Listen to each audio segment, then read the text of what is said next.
الحمد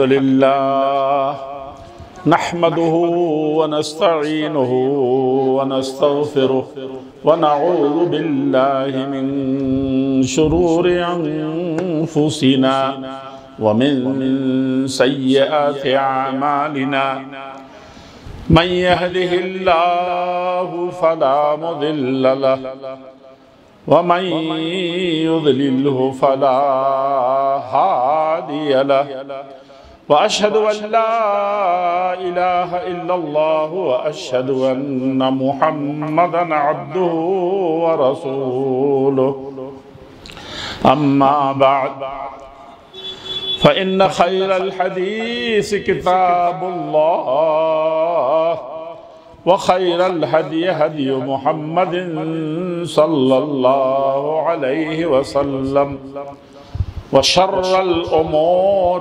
محدثاتها وكل محدثة بدعة وكل بدعة ضلالة وكل ضلالة في النار.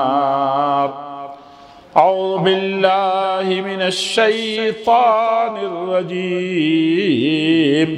بسم الله الرحمن الرحيم.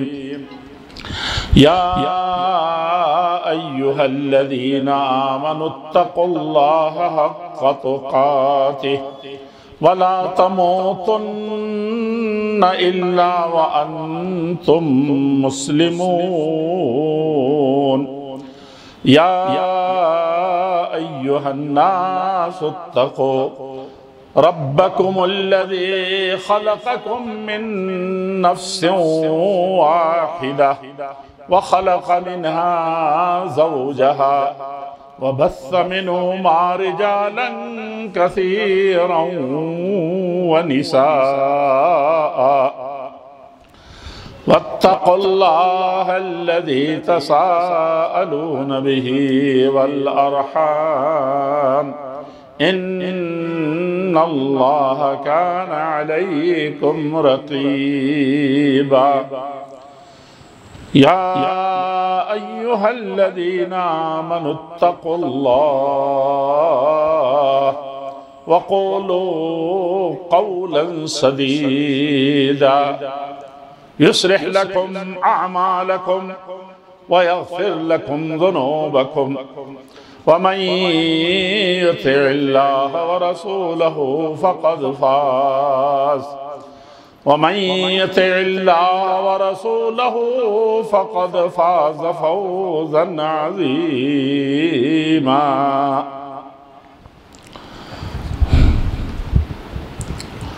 بہت ہی احترام کے لائق ہماری صوبائی جمعیت اہل حدیث جموں و کشمیر کے صدر محترم جناب مولانا ڈاکٹر عبداللطیف کندی حفظہ اللہ اور ان کے تمام ہی معزز اور مکرم نائبین اگر موجود ہیں اور جماعت کشمیر کی اور جمعیت جموں و کشمیر کی کہ مفتی جناب یعقوب بابا صاحب اور دیگر علماء و خطباء اور جمعیت کے ذمہ داران و اراکین اور شہر کے معززین اور اس خطے اور علاقے کے میرے بہت ہی زیادہ ہوشمند اور پرجوش متولین اور اس کے مسئولین اور اس کے مسلین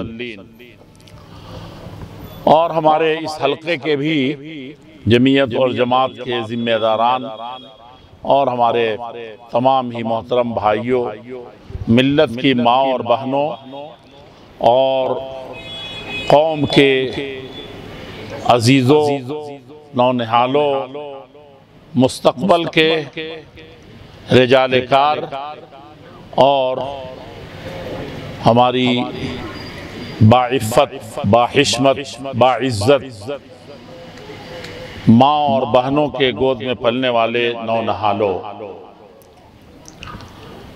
آج مجھے یہاں آ کر کے بہت خوشی ہوئی کہ یہ ایک دینی بہت اہم اجتماع ہے، اور اس کی مناسبت یہاں پہنچنے کے بعد محسوس یا معلوم کرائی گئی کہ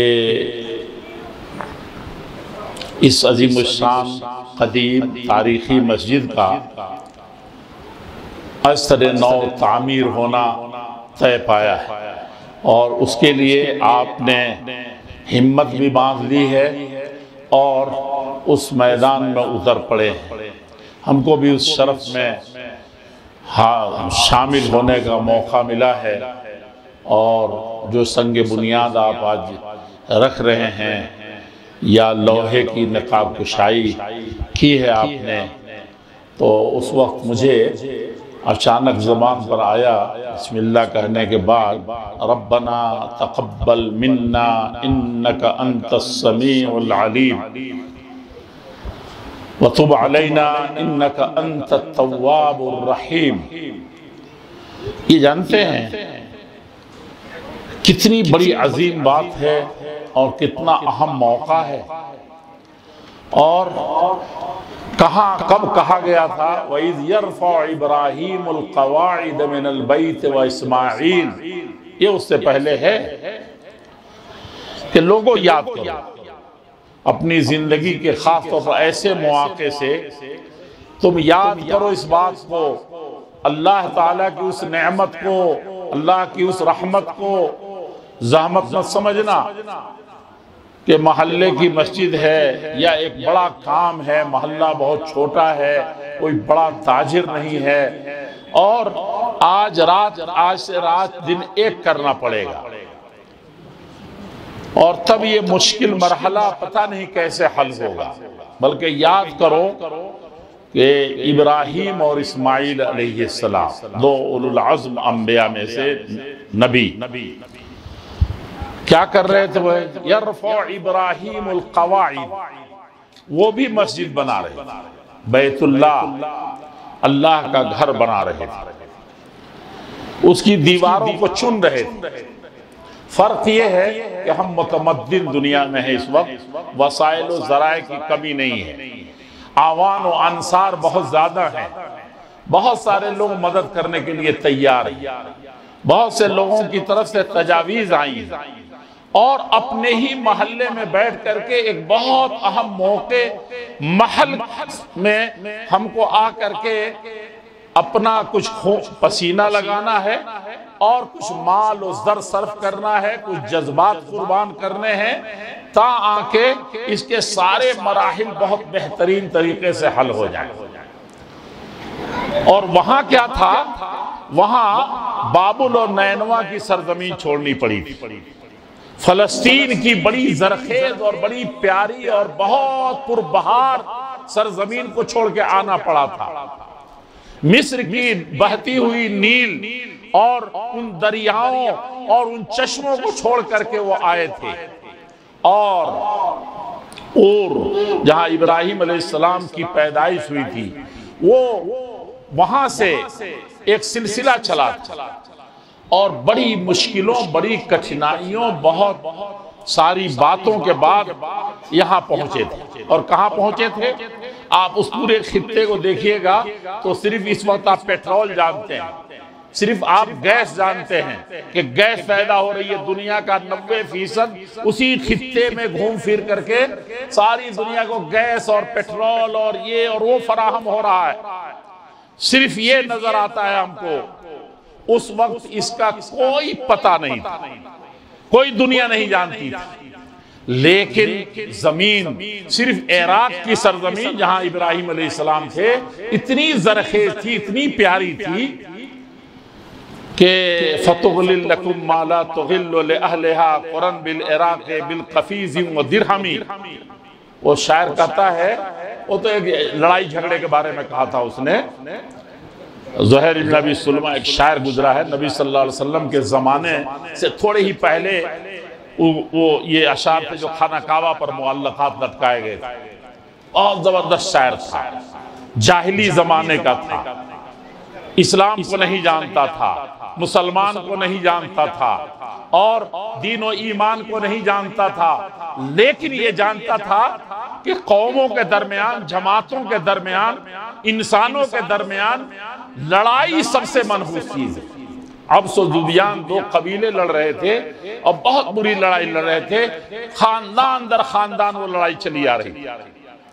اسی کی صلح کرانے کے لیے وہ اٹھ کھڑا ہوا تھا، اور اس میں بڑی قربانیاں، اس کے ساتھ اور کچھ لوگ تھے، اور وہ ایک لمبی بات ہے، اور انہی دونوں کی تعریف کی ہے کہ تم صلح کرانے کے لیے انہوں نے اپنی دولت ہی دے دی. دونوں طرف سے جو لوگ مارے گئے تھے ان کو کہا کہ ساری دیت، سارا بدلہ، یعنی 100 اونٹ ہو سکتے ہیں، ایک بڑی مرسیڈیز گاڑی سے زیادہ قیمتی اور بہترین دولت، کہا کہ 100 کم سے کم ایک خون پر دینا پڑتا تھا. سب کی ذمہ داری لے لی کہ 40 سال 50 سال اور داہس و غبرہ کہ ان جنگوں میں جتنے لوگ مرے ہیں سب کا سب دیت ہم ادا کر دیں گے، یہ اربوں خربے روپیہ ہم دے دیں گے. لیکن یہ فتنہ دبنا چاہیے، لڑائی نہیں ہونی چاہیے. اور وہ زمین پر سب سے بدترین چیز لڑائی ہے، منحوس چیز ہے، سب سے منحوس چیز ہے. وہ مشرک تھی، وہ بھی مشرک عورت تھی. کون؟ جو سلیمان علیہ السلام کا قصہ سنا رہے تھے. ہمارے بابا مفتی عام صاحب قصہ سنا رہے تھے، ہدہد کا قصہ، اور اسی نے ملکہ سبا کی خبر دی تھی. اور اس کے بعد تو جب سلیمان علیہ السلام کا کہا کہ وَاتُونِي مسلمین، کہا کہ دیکھو دولت ہے تمہارے پاس، مال ہے تمہارے پاس، محل اور بڑا بڑا پارلیمنٹ ہے تمہارے پاس، ساری چیزیں تمہارے پاس. اوتیت من کل شیء. قرآن نے کیا کہا ہے کہ فوجی بھی بہت زیادہ تھے اس کے پاس، مال کا تو پوچھنا ہی نہیں تھا. انسانی زندگی اور انسانی تنتنے اور انسانی دبدبے کے لیے جو قوت، جو مال، جو دولت، جو انسانی تعداد ہو سکتی تھی، عدد اور عدد کی حیثیت سے ہر چیز دی گئی. اتنا زبردست وہ بادشاہ تھی ملکہ سبا یمن کی. اور یمن کے بادشاہوں کو جب آپ پڑھیں گے تو دنیا کے سارے بادشاہوں کو بھول جائیں گے. بڑی زبردست قومیں تھی یہ.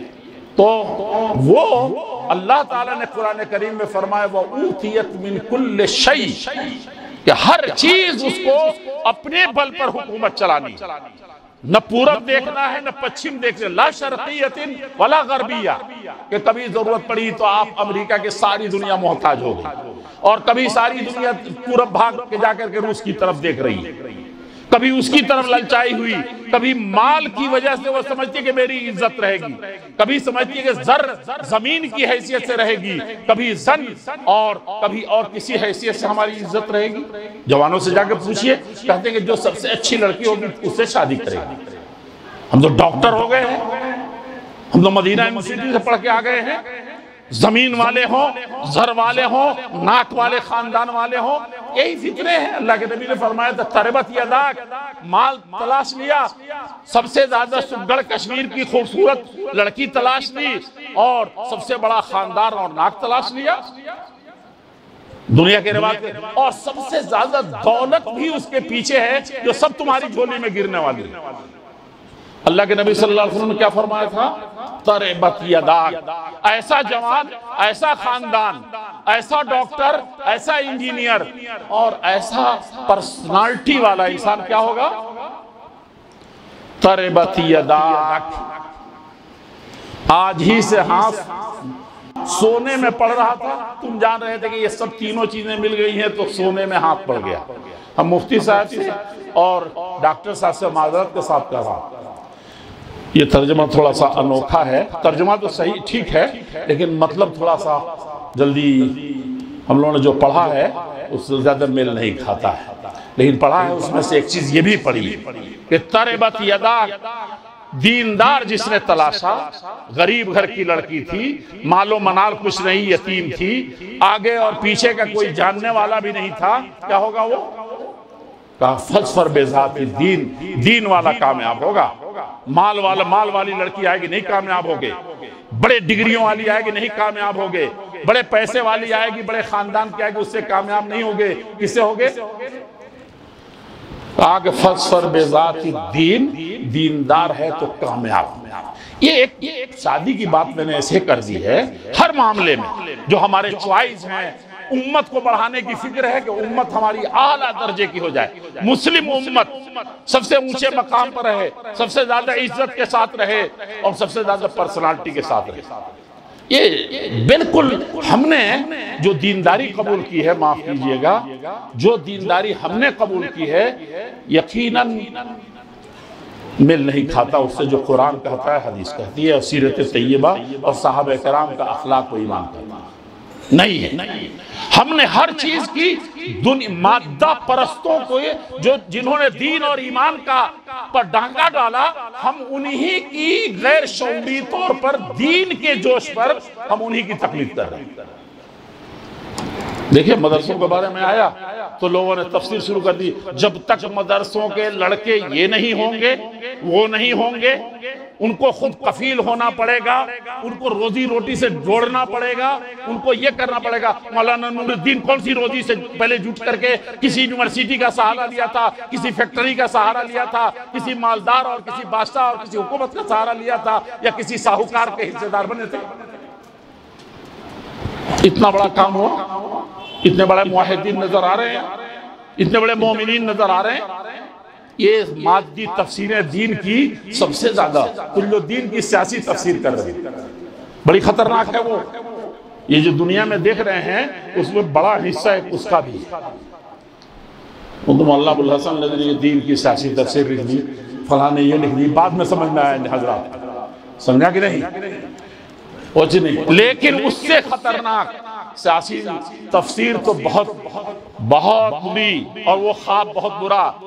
اسی طریقے سے مادی تفسیر بھی کہ مال اور دولت اور جاہ اور کرسی اور حشر، اس کی سب تو اب مدرسوں اور دین کے سلسلے میں بھی یہی سب چیزیں، ساری چیزیں آ رہی ہیں۔ جو اصل بنیاد تھی ایمان کی اس کو چھوڑ دو۔ اس میں نکاح اور شادی کے مسئلے میں بھی اللہ کے نبی صلی اللہ علیہ وسلم نے ہی فرمایا تھا، فاظفر بذات الدین، دیندار کو جو گھرانہ، جو لڑکا جو تلاشے گا کامیاب ہو جائے گا۔ تربت یدا، ورنہ یہ تین چیزیں ملی اور دیندار نہیں ملی تو مٹی ہاتھ مٹی میں آجی سے پہنچا ہوا۔ بہت اور کرنے کی ضرورت ہے۔ تو ابراہیم علیہ السلام و تسلیم جو تھے وہ بہت زرخیز زمین چھوڑ کر کے آئے تھے، خاندان بھی بڑا اعلیٰ تھا۔ آج تو بہت 60 سال کی زندگی مولانا صاحب، مسٹر صاحب اور متولی صاحب اور دیندار صاحب اور ایماندار صاحب اسی تلاش میں کہ ہمارا خاندانی کچھ جاہ و حشمت ہو جائے، کچھ میری پرسنالٹی بن جائے، لوگ مجھے جاننے لگیں، میں کسی لائق ہو جاؤں۔ جماعتیں بھی یہی کر رہی ہیں، سب یہی کر رہے ہیں۔ لوگوں یہ مسئلہ نہیں ہے، وہاں ابراہیم علیہ السلام کو خاندانی وہ مقام حاصل تھا، کسی اور کو سوسائٹی میں نہیں تھا۔ اور دینی اعتبار سے تو ان کے گھر میں جو رت بنتا تھا وہی ساری قوم پوچھتی تھی، بلکہ مہنگے داموں خرید کے پوچھتی تھی۔ کیا چاہیے تھا اس کو؟ دین کی سرداری اور دنیا کی سرداری، مال کی فراوانی سب موجود تھی۔ لیکن کیونکہ انی بریء مما تشرکون نکل گئے۔ باپ نے کہا قوم کو چھوڑو، میں لأرجمنک، پتھر سے مار مار کے تمہیں سے بھگاؤں۔ کیا تھا؟ ایمان کی وہ ساری زرخیز زمین چھوڑ دی اور کتنی آزمائشوں سے گزری۔ اصل میں ہم لوگ کہیں بیجا زور لگاتے ہیں، انہوں نے اس سے بڑی بڑی قربانیاں دی، دولت اور ملک اور سب کچھ تو چھوڑا تھا، لیکن اس کے بعد جو تھا وہ اور زیادہ سوچنے کی چیز ہے۔ نمرود کا اور اس وقت کے ظالموں کا کیا کیا نہیں آزمائشیں تھی، آگ کا آلہ ہوتا، سب سے نکلنے کے بعد آئے تھے۔ اور بیویاں کیسی ہوتی تھی، اگر ماں اور بہنیں سن رہی ہیں، ہم مسجد بنانے میں سب سے زیادہ آڑے انہیں کا آتا ہے کہ اپنا تو ایک کمرہ نہیں بنا، بیٹے کی شادی نہیں ہوئی، بیٹی کے لیے تو پتہ نہیں کشمیر کی جب پتہ نہیں، آج پتہ چلا مجھے کہ سب کھانوں کو ملا کر کے واضوان بولتے ہیں۔ میں سمجھا کہ ان سب کھانوں میں سے جو آپ لوگ کھاتے ہیں اس میں سے ایک کوئی خاص چیز واضوان ہوتی ہے۔ واہ! تو کہا کہ واضوان کیسے ہوگا اس شادی میں، یہ فکر ہے، اس کی فکر رہی۔ سمجھا آپ نے؟ تو وہ ہم اہل حدیث یا مسلمان، اور صحیح بات یہی ہے کہ حضرت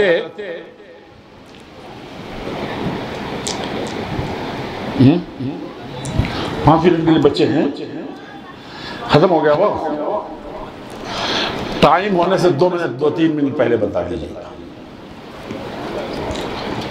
حضرت حاجر علیہ السلام جو تھی، یا جن کو حاجرہ ہم لوگ بولتے ہیں، وہ بادشاہ کی بیٹی تھی۔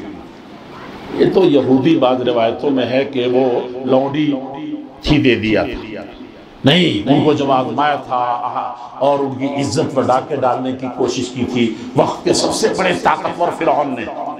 فرعون سمجھانے کے لیے کہہ رہا ہوں، سمجھا؟ تو اس قدر آپ کے ایمان سے متاثر ہوا۔ یہاں بھی وہی چیز دیکھ لیجئے، مادیت کی بنیاد پر، کہ اس کی بنیاد پر ہم اس مال سے اور اس کرسی سے اور دولت سے ہم اس کو نیچے کریں گے، وہاں بھی یہ چیز نہیں۔ ایک تو وہاں لات مار کر کے آئے تھے، اور یہاں پھر وہی چیز ہے، کہا کہ ایمان نے اس شخص کے مجبور کیا کہ سب سے زیادہ قوم کی پیاری بچی کو اور سب سے بڑے باپ کی بیٹی کو کس کے حوالے کر دے، جس کا کوئی گھر ہی نہیں، گھر سے نکالا گیا ہے، ابھی آگ میں ڈالا گیا، اور وہاں سے لے کے چل دیا۔ اور بیٹیاں بھی کیسی ہوتی تھی، اس لیے میں نے کہا کہ جنت، سمجھا آپ نے؟ ابھی جو الام مدرسۃ اذا عادتھا، ماں ہی جڑ ہے کہ آپ کو ایمان پر قائم رکھ سکتی ہے، اسلام پر قائم رکھ سکتی ہے، دین پر اور انسانیت کا صحیح سبق سکھا سکتی ہے، وہ وہی تھی۔ بادشاہ نے دے دیا بیٹی کو، اور ابراہیم علیہ السلام کو نگاہ مرد مومن سے بدل جاتی ہیں تقدیریں، اس کی تقدیر بدل گئی۔ یہ نہیں کہ محل کے چھوڑ کے آئی ہے تو اب وہاں سے کہاں سے لے کر کے شہر شہر ملک ملک جا رہے ہیں، اور اس کے بعد کہاں آ رہے ہیں؟ مکے میں نے جہاں ایک قطرہ پانی ہے اور نہ ایک گھاس ہے، اس کو لوگ کہتے ہیں ادبا بے آب و گیا بواد غیر ذی زرع عند بیتک المحرم، کہا کہ اللہ تعالیٰ چھوڑ کر کے جا رہا، ایسی وادی ہے جس میں پانی نہیں، ایسا پہاڑ ہے جہاں پر ایک گھاس نہیں ہے، ایسی زمین ہے جہاں زمین دیکھنے کو نہیں ملتی، وہ پتھر اور سنگریزے اور ہر طریقے سے چٹان نظر آتے ہیں، وہاں کس کو چھوڑ کر کے جا رہے ہیں؟ نہ ایک گھر ہے، نہ کنبہ ہے، نہ قبیلہ ہے، نہ کوئی مونس ہے، نہ کوئی غمخوار ہے، ایسے میں یہ ساری وَإِذِ ابْتَلَىٰ إِبْرَاهِيمَ رَبُّهُ بِكَلِمَاتٍ، ایک نہیں، 2 نہیں، 3 نہیں، بار بار حضرت ابراہیم کو آزما چکا تھا، مادیت کا اور ایمان کا غلبہ ہو چکا تھا، ہم اس پر پورے اترے تھے، تب کہا تھا کہ اب آ کر کے کیا بناؤ؟ مسجد بناؤ۔ مسجد تو بنا دی پل بھر میں، ایمان کی حرارت والوں نے، دل اپنا پرانا پاپی ہے، برسوں میں نمازی بن نہ سکے، تو ہم تو اس وقت مسجد ہی بنانے میں پہلے نمبر پر یہ ہے۔ ابراہیم علیہ السلام